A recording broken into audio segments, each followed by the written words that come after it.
And now I give the floor to the representative of Algeria.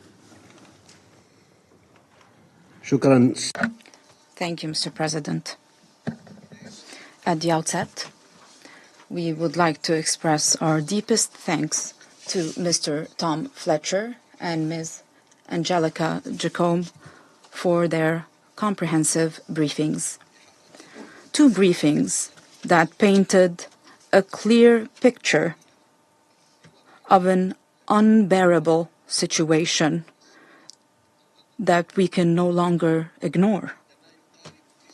Over 19 months of a brutal act of aggression against an unarmed people, over 70 days of a stifling blockade on Gaza. This is no mere passing crisis. This is a humanitarian tragedy as large as the moral shame that will continue to follow all those who participated or were complicit in the making of this tragedy, even those who remain silent as it unfolds. Mr. President, today, the only thing allowed entry into Gaza is death. Bombs and gunfire pass freely into the Gaza Strip, while babies are denied milk. They have banned water and medicine. They have closed border crossings. They have closed crossings before life. Children are left to fend for themselves, to confront the specter of starvation and the inferno of the blockade. The residents of Gaza are deprived of everything except for death and fear. They witness as their homes crumble, as their frail bodies continue to wither, as we see that the international community has lost its humanity, has uncovered this ugly face.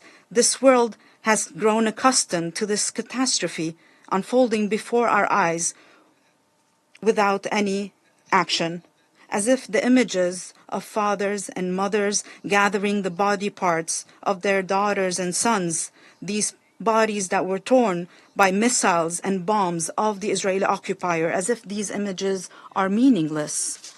Today, we are before the loud collapse of the system of values that, until very recently, we were all under the impression that it brought us together. We are before a crossroad between morality and special interests. And unfortunately, the Palestinian people are being treated as disposable beings without any right to life, hope, or dignity. How would it not be so, since the occupier has described the residents of Gaza as human animals and is treating them as so? I would even contend that animals receive more mercy and are granted more rights than the unarmed Palestinian people who are besieged in their homes. Mr. President, we are witnessing live and before everyone a systemic crime of starvation perpetrated by the Israeli occupier against over 2 million Palestinians. This is a clear, full-fledged crime, and the accused is known to all and condemned by all. All humanitarian organizations and all those who continue to have conscience in this situation that has become lawless, they have all condemned this crime and have called for the end of this crime and to hold those involved accountable. The Director General of the WHO declared, and I quote, "We do not need to officially declare that there is starvation because we know that people are starving and that food and medicine is merely minutes away and they are prevented from entering the Gaza Strip. However, unfortunately, indifference, complicity even, this is what we've seen happen, as if we have grown accustomed to the suffering of the Palestinian people. Families are being bombed. Children are being burnt alive. People, not only are they starving, they're left so that they die slowly and painfully as the world witnesses this tragedy, then moves on. And the result, the wave of death, does not discriminate between young people and old people. They're all suffering from starvation, disease, and desperation. Over the course of 1 week, 14 older people in Gaza starved to death. Since March 2, 2025, 57 children died because of malnutrition. This is merely the beginning, although this is quite a high number, as there is a sharp shortage in food and medicine. Humanitarian organizations have warned that over 93% of the children of Gaza, in other words, 930,000 children, are suffering from starvation.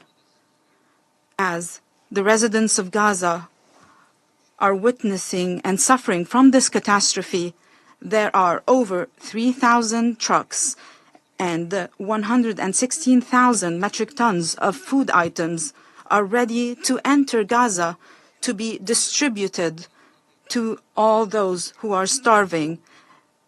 They're only waiting for a permit to enter.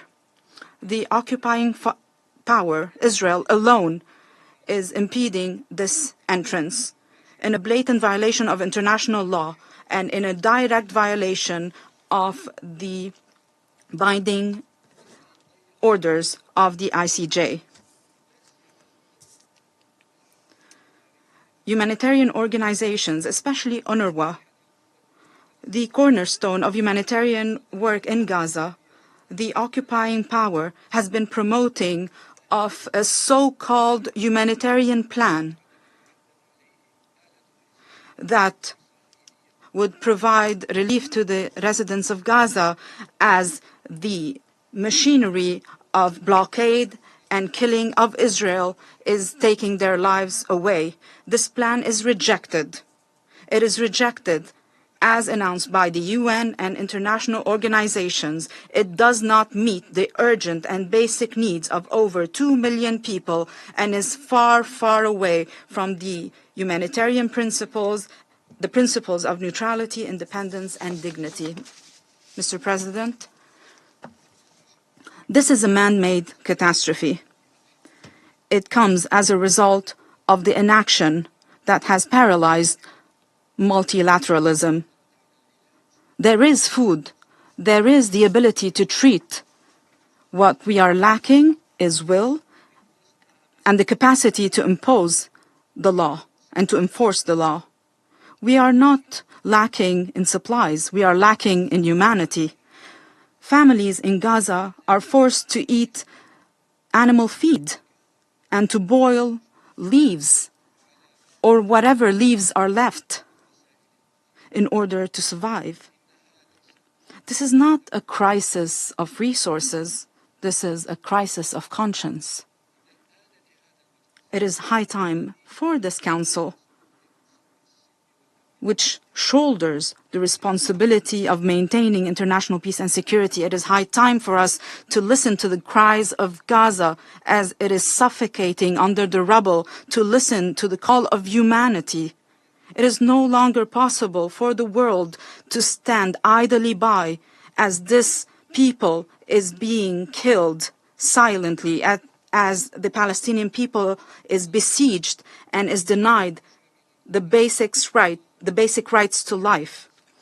We call for lifting the blockade on our people in Gaza, on opening the crossings for the delivery of humanitarian aid, to put an end to forceful displacement. The Palestinian people wants a nation. They want a country, dignity. They want peace without any conditions, and not a partial peace. They want a fair and permanent peace. They want an independent state on a land on a territory called Palestine with Al-Quds al-Sharif as its capital. I thank you. I thank the representative of Algeria for his statement.